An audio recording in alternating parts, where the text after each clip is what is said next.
Hello，欢迎回到我的频道。最近呢，去我老公的表弟家做客，我们就称呼他为 V 吧。V 搬进租屋3个多月了，但是他说总觉得房间缺乏装饰，不够温馨，而且之前的公寓都是他的前女友在打理。他对软装设计不能说是一无所知，只能说是一窍不通，完全不知道从哪里入手。于是呢，我就提议帮他做一个房间改造的虚拟方案。所以今天我就想拍这支视频，和大家分享我的软装设计流程，一步步的分享如何用低预算把一个冷冰冰的空间设计得更实用、更协调，也更温馨。如果你喜欢这样的内容，也想让我帮你做虚拟改造，可以投稿参加。只需要把你房间的多角度照片、尽可能多的灵感图，还有具体需求发给我，我会挑一些有意思的案例，在以后的视频里分享改造方案。具体的参与方式我会置顶在下面的评论区。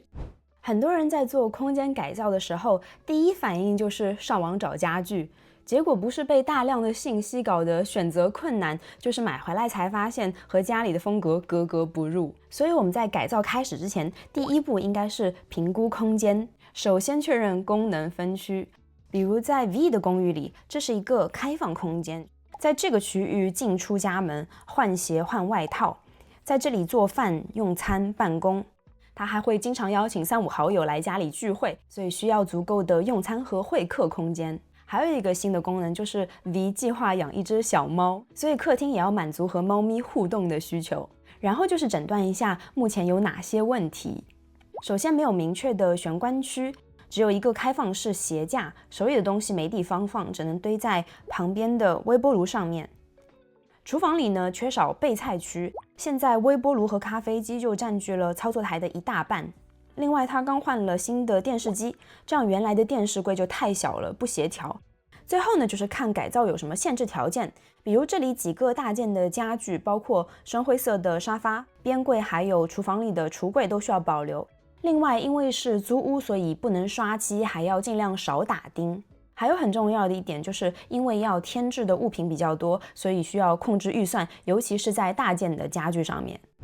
做完评估之后，第二步很关键，但也是让很多人非常头疼的步骤，就是确定风格。其实作为普通人，不掌握 Organic Modern、Industrial Chic、Japandi 等等这些专业的风格流派并没有关系。这里和大家分享一个对我来说非常实用的方法，就是先找到属于你的3个关键词。这些关键词可以描述心情、颜色，也可以是比较模糊的风格倾向。比如 V 的关键词就是现代，米白色为主，稍微点缀一些色彩，温馨但相对简约。这些词就可以作为风格的起点，再结合现有的家具颜色和材质，就可以给我们一个基本方向。接下来就是做灵感收集。我常用的一个方法就是在 Pinterest 上面输入这些关键词，比如 Grey Couch Beige Living Room， 然后大量的浏览图片，看到喜欢的就收藏起来。这些图片可以帮我们把抽象的形容词变成具体可见的画面。还有很多人会卡在色彩搭配上，一个很简单的方法，就拿 V 家来说，客厅里的核心家具是这张深灰色的沙发，我们就可以在 Google 或是 Pinterest 上面搜，比如 Grey Beige Living Room Color Palette， 就能找到很多协调的色彩组合，帮助我们确认一个清晰的配色方案。收藏完之后呢，你可以再筛选个2、3遍，把整体氛围差距比较大的图片删去，最后留下的就是你的 mood board， 可以帮你确定设计风格和配色方向。那接下来第3步，我们就来做 mockup。这里也要澄清一下， mockup 只是一个概念效果图，实际购买家具和装饰品之前，我们一定要量好尺寸。OK， 那我们先来看玄关这里，先用技术手段把杂物清空。在这个位置，我们可以放一个白色的双层窄鞋柜，这款是宜家的，可以收至少8双鞋子，容量够大，占地又小，非常适合小空间。上面呢，我们可以加一面圆形的镜子，方便出门前整理仪容，还可以在视觉上打破大面积的直线条，增加柔和感。在鞋柜上，我们可以放一个线条圆润极简的棕黄色花瓶，这个花瓶也是 IKEA 的新款。旁边放一个小的编织收纳盒，用来放钥匙和零钱，这样就形成了一个小小的 focal point， 既有实用性又有装饰性。镜子左边靠近门的位置可以加一排挂衣钩，用来收外套、围巾什么的。暖气片下面呢，我们可以加一个编织篮，增加一些 texture， 同时也可以收纳 V 的几条盖毯。因为 V 呢不是一个非常热衷于打理的人，而且他以后还会养猫，所以我在设计这个空间的时候，会更多的选择封闭式收纳柜，减少视觉上的凌乱感。接下来到厨房和用餐区这里，我们首先要解决的就是操作台空间不够的这个问题。我的建议是把微波炉移到画面左边的冰箱上面，就是这个地方。这个冰箱比较矮 ，V 呢它有1.8米几，所以把微波炉放在这个地方，高度对它来说完全没有问题。然后我们把咖啡机也移走，后面会给大家看它的新位置，这样一下子就释放出了台面的操作空间。用餐区这里，我建议换成一张椭圆形可延展的餐桌，聚会的时候展开，平时就收起来，这样就不会太占空间，而且圆形的餐桌也更利于在小空间里走动。再加上椅子。但这样看是不是会觉得有很多的木纹元素有点糊在一起了？我们就可以在餐桌下面加一块地毯，一方面在开放空间里更明确地划分出用餐区，另一方面也可以增加材质层次，更加 cozy。而且这块地毯我用的是宜家的室内室外两用地毯，就非常适合放在用餐区，更耐脏也更好打理。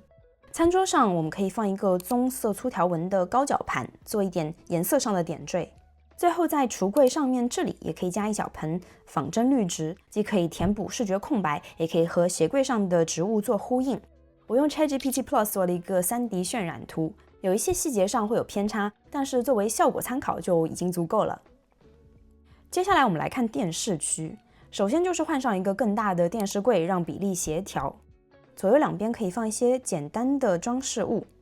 角落这里我们可以放一颗高大的仿真绿植，不仅可以填补空白，还可以把视线往上延展，让空间显得更高。旁边这里预留一个小型猫爬架。我的计划是把沙发后的边柜这一侧设计成整个空间的焦点，所以电视柜这边我建议只放一幅小型挂画作为点缀，也可以通过小面积的色彩去打破大面积中性色的单调。大家还记得我前面说要把咖啡机移走吗？我们就可以在正面比较宽的白墙这里打造一个这几年很流行的 coffee corner。我们放一个带藤边纹理柜门的小边柜，把咖啡机放在上面，再加一个杯子收纳架。背后这里呢，我们可以摆一幅简约的装饰画，加入色彩和前后的层次。上方的墙面可以装这种我在 Etsy 上找到的类似咖啡店点单版的文字装饰，增加墙面的变化和趣味性。这个就是 3D 效果。最后来看沙发区，我们先把原本放在电视柜旁边的这个落地灯移到边柜和左边的暖气片之间，这样不仅可以填补这个比较尴尬的角落，还可以增加纵向元素，让整个空间看上去不至于太平。边柜上呢，可以保留原来就有的这颗绿植，再搭配一些简约的小摆件。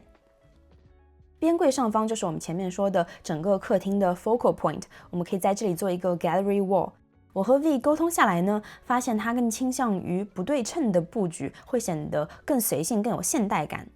这里我会建议他用同色系的画框，加上灰白打印的画面，简约不容易显得凌乱。而且对于软装小白来说，这种方案在挑选海报和画框的时候要求没那么高，不容易出错。现在整个空间的基调是偏轻盈的，这张深灰色的沙发就会显得有点厚重，所以我会建议混搭一些浅色抱枕，加入细条纹、棋盘格这些经典纹理，简单好搭，又可以增加视觉趣味和层次感。再把 V 平时收在篮子里的一条短绒毛毯搭在躺卧位这里，增加 texture， 让空间显得更加温馨。茶几上简单的放2本书，加一个香薰蜡烛就可以了。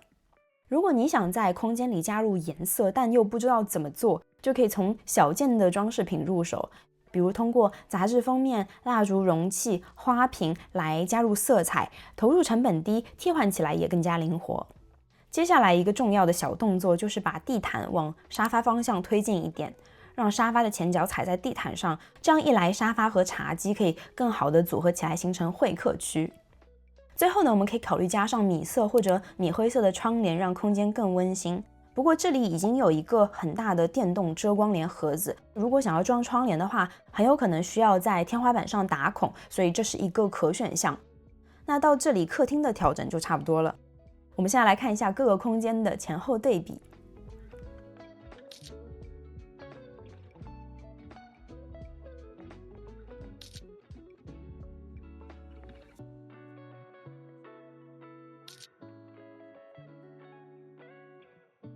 那这就是我为 V 做的虚拟改造方案，希望这个评估风格定位到设计的3步法对你有帮助。如果你想让我帮你做云改造，欢迎点击评论区的投稿链接，记得提供的信息越详细越好，我会挑选案例在未来的视频里和大家分享。如果你喜欢这期内容，也欢迎留言、点赞和订阅，都是我继续创作内容的最大动力。那今天就到这里，我们下支视频见，拜拜。